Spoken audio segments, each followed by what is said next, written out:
Ako po si Michelle Castro.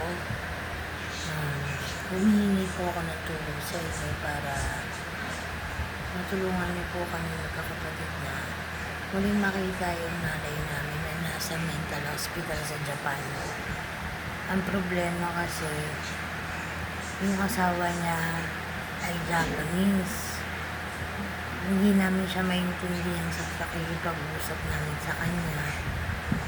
Ang gusto namin sana ay mapuntahan siya dun sa mismong mental hospital, malaman yung kalagayan niya. Pero wala po kami sapat na pera. Hindi po kami nagkakaintindihan ng asawa niya kasi Japanese nga po. Wala po kami paraan para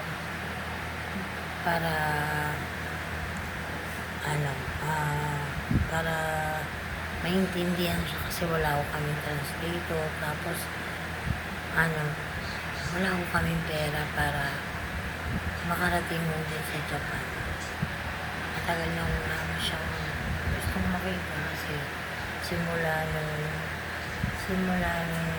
pandemic, bago mag-pandemic, yun ay huli namin kita sa kanya. Tapos yun, nalaman namin sa asawa niya na nasa hospital siya. Hindi namin alam kung paano kami hihingi ng tulong. Sana matulungan niyo po kami magkakapatid. Maraming salamat po.